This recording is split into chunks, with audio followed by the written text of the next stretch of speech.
Okay, so now I'm going to add a few more details to the armrest. So if I bring back my background images and we look on the left viewport, there you go. So I'm going to add this decorative item, which is supposed to be chromed. So it's going to be a cylinder that I'm going to create. So what I'm going to do is create a pocket and add this little sort of dome-like shape that's going to be the cover for the mechanisms, for my pivot point, and so on. So the first thing I'm going to do is draw a solid, what we call a primitive, so out of a cylinder, and then I'm going to start using Boolean operations. So to do that, there are multiple ways. You can use, you've got here an icon, if I expand the toolbar, to create different kinds of primitives. So these are already solids, okay? You can create a prism, a cylinder, a sphere, and so on. You've got the cone, truncated cone, and so on. These are all solids, and you can try with the cylinder tool if you want to, but I'm going to start with the circle tool in my case. So I'm just going to click on the icon where I can create a simple circle, and in the snapping toolbar, just make sure that you snap in center, and I'm going to uncheck everything else. So I had near and quad checked. I'm going to uncheck them and just make sure that center is active. And because I started off with a to create the base of my armrest, I created a simple circle using my curve tools. I can still bring my cursor next to the edge, and I don't know if you can see this, but if I bring it next to the edge like this of my armrest, I can snap in center. So it's going to find the coincidence of this armrest base. It's going to find the center basically of that circle that I created. So that way I can make sure that the second circle that I'm creating right now is coincident to the armrest base. So I'm going to give it a bit of a certain radius. Again, I'm just going to follow what I see in the sketch. I don't have exact dimensions. So I'm just going to drag and click and then assign its size that way. So now you can see what it looks like in the perspective view. All right, so it's just a simple curve 2D curve item. I'm just going to hide the subdivision surfaces, and now I'm going to use that circle that I sketched, and I'm going to do an extrusion. So like you've seen me previously, I have surface, extrude, curve, straight. That's one way of doing it. You can also go here where you've got the surface creation toolbar. If you expand it, and you've got the different ways of creating your surfaces. And this icon does basically the same as the menu up there. So you've got here extrude straight. You click on that and you can see the extrusion happening in the proper direction, in this case along the X direction. However, you may notice that the inside is empty. So it's just a cylinder as a surface, but not as a solid. If you bring your cursor into the menu while you're launching the function extrusion, you've got here solid equals no. So that means it's just not going to create a hollowed out or just a simple surface of a cylinder. But let's click on solid equals yes. And now you can see that both ends are capped, and I can drag it inwards into my armrest a certain depth. I don't need to go all the way through because I'm just going to create this cover. This is a recess I'm going to create first, and then I'm going to create the cover. So now I've got this solid and I have this one as a solid. Okay, so I've got two solids. I can do what we call Boolean operations. So here, this icon here where you have Boolean union, if I expand the toolbar like so, whoops, sorry, just want to drag it out like this. And if I expand my toolbar, so it's called the solid tools toolbar, I've got different kinds of Boolean operations that I can do.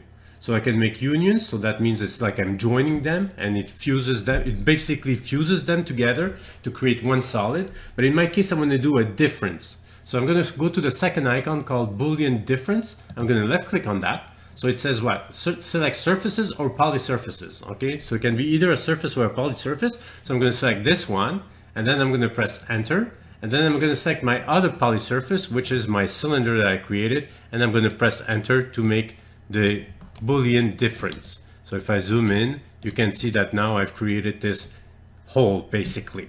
All right, so I'm just going to hide this circle. I don't need it anymore. So there you go. And now I can add some little details, for example, the filleting. So I go back in my Solids Tool toolbar where I've got here the fillet edge again. I'm going to left click on this and I can select this edge and that edge and right click. So now I've got preview equals no. So I'm just going to, in the command line, so I'm just going to click on preview equals yes. And obviously because the fillets are so big, it's going to destroy my armrest. That's not at all what I want. So there are different ways. Previously I showed you that you could click on set all, and for example I click on set all, you can see that I'm changing from 1. So what you see in brackets, that's the default value. So instead of 1 inch of filleting, let's type 0.25, and that looks much better with 0.25. So you can see 0.25, 0.25, and I told you in the previous video that you can also make variable radius fillets, or in this case, I can assign different values for these two fillets. You can see the value of 0.25. You can either bring your cursor on this anchor point here and you can drag it. And then with the preview equals yes, you can see the update happening. That's one way of doing it. Or you can also left click on the anchor point only once, and then you type a value, let's say 0.15 for example, press enter, and it's going to give you an exact value of 0.15. all right, so you can do it dynamically, or just click once on the anchor point and you've got the rounding happening. All right, so I just want to zoom out to see what it looks like overall. That's not bad. Okay, and then I'm just going to right click again to confirm the values, and there you have it. So I've created the roundings. Now when you start adding all the filleting and all that stuff, it depends on your computer and your graphics card, but you might see that it looks jagged at times. Okay, to solve this problem, I remind you, you can go to Tools, Options, and in the Mesh menu here, you can set it at Smooth and Slower. Okay, or you can create custom value, and in details what I like to do is set everything to 0 except the second last line. So this one I put it to 1,000th, and the rest I put it at 0, like that. So that also works sometimes pretty well, and it's going to refine my meshes so that it looks nice and smooth. All right, so now that I've done that, I'm going to create the dome like a sort of cap. Okay, so I'm going to use the line tool here. I'm going to snap in center, which is already done, and I'm going to bring my cursor again near the edge of my armrest at the base like this, and it's going to find the center. So now I'm just going to switch views so that I can make sure that my axis on the back viewport is the correct way to draw it. I'm going to press shift, and it's going to go along the X direction like that. So I'm just creating an axis. I'm just going to drag it a bit like that. All right, so let me go back to the perspective view. There's my axis. It can go all the way through, it doesn't matter, but it's an axis that I'm going to use because I'm going to need to create a revolution. I'm going to create a dome-like cap, basically. All right, so let me just turn off these toolbars, and to do that, I'm going to use the arc tool. I'm going to snap to the quad. So here in the toolbars, you've got quad here, and that quad, well, let me place points just so that you can see. I'm going to use a point tool, snap in quad, and I'm going to place a point. So the quad is the highest point on your curve. So I'm going to add another point here. I right click to execute again the last function. So it's the point tool, and I go in, or you can grab the point tool here and make sure that you snap in quad and find the quad here. I right click to launch again the point tool, and I'm going to find the quad here. So now you can see where the quads are. Sorry if I move a bit too fast, but there they are. Okay, basically. So I'm going to use this information, this point, for example, or the quad, and I'm going to use this axis to create an arc. All right. So the arc tool, here's the toolbar. I can expand it, and I've got multiple ways of creating different types of arcs. So the one I'm going to use is the third icon. It's called arc start end direction at start. All right. So it's the third icon. I'm going to click on that. And I'm going to put myself in this view, the back view. You can snap to point also if you want, just to make sure that you snap to the proper geometry. So for example, I can either go in the perspective, or here you can see in the back viewport, I snap to the quad and the point at the same time, which is normal because the point is snapped to the quad. So I place the first point of my arc, and then I'm going to snap in near, And I'm going to grab this axis like that. And I'm going to follow what I see on my sketch, and I just left click. Now I've got this handle and I can control the shape. However, I'm going to press escape because the handle is on the wrong side of my arc. I want it to be where my axis is along this point and not on this point. So I'm going to press escape and let's redo it again. All right. So I'm going to click on the arc tool, the third icon. I'm going to snap in near and find the axis like that. And then I'm going to grab this point here. And now I've got this handle. And the reason why I wanted that is because when I press the shift key, I make sure that the end point of my arc is tangent along the Z direction of my handle. Okay, so this point here, that will be tangent with the Z axis. All right, and that's why I wanted to do that. So now I've got this arc created, I've got this axis, and I'm going to use these two informations. So let me just highlight it for you to see better. So I'm going to use these two information to make a revolution. So we're going to create a new surface that way. So here again, this is the icon to create different kinds of surfaces. I expand my toolbar, surface creation toolbar, and you've got here the revolve icon. All right, so you just left click on this icon. So it says select the curve to revolve. So I'm going to select that curve and I right click. Now my cursor turned from an arrow to a crosshair. So now it's asking me for the start of my revolution axis.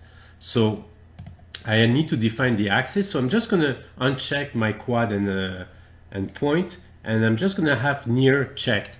And it doesn't matter where you check on where you click on the axis. I'm going to place the first point here, for example, the second point, and I've defined my axis basically. And now it's asking me what is the start angle. In bracket, by default, it should be 0 degrees. If you see 180, just type 0 and press enter. You should have start angle 0. Right click and make sure that in bracket you see here 360. All right, some of you might see 180 as well. Make sure that it's 360. If you don't see it, just type 360 and there you have it. You can do it dynamically, as you can see here, by dragging my handle. But since I wanted to go a full revolution, I wanted 360 degrees. I'm just going to right click to have 360 degrees. And there's my surface. All right.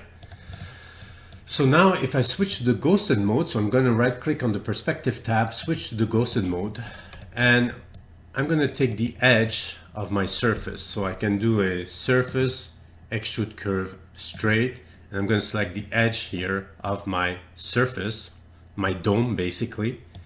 And I'm just going to right click and I'm just going to drag it so it goes along the X direction that way. You can make it as deep as you want, but I don't want to go deeper than the hole that I created, the Boolean difference that I created. So I'm just going to give it, while I'm in ghosted mode, I can see the depth. So I'm going to say about where the filleting starts, about here, something like that. So let me switch back to the shaded mode. So I right click on perspective tab, shaded, like that. So I'm going to join this surface. So select that surface, click join, and I'm going to zoom in, and it's kind of hard to see for you guys. So I'm going to switch back to the ghosted mode so that you can see what I'm doing. So I'm selecting this surface, I click on join, and I'm going to select the surface that I just extruded, and I just right click. So now I end up with an open polysurface. So if I go in my tabs tool, the first icon object, it says open polysurface. All right. So I'm just going to hide the armrest and switch to the shaded mode so that you can see what I did. So it's a very simple polysurface, nothing special. And now I want to round off the corner, and it doesn't need to be only with solids, which is a closed polysurface, but I can also do with open polysurface. I can use the fillet edge under the solids menu. So let me do that right now.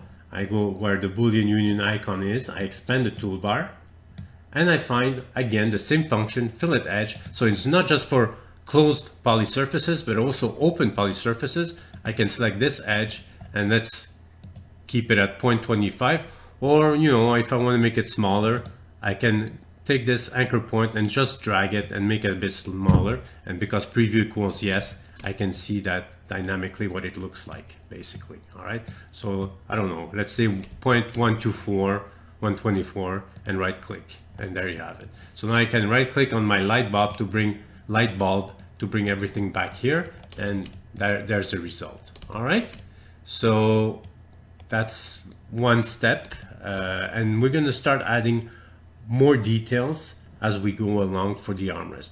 And remember, the more details you add to your object, the more realistic it's going to look. So you have to have a desire for attention to details when you're designing your product, whatever it may be. All right, so do that, and we'll carry on with the additional details for the armrest. Thank you.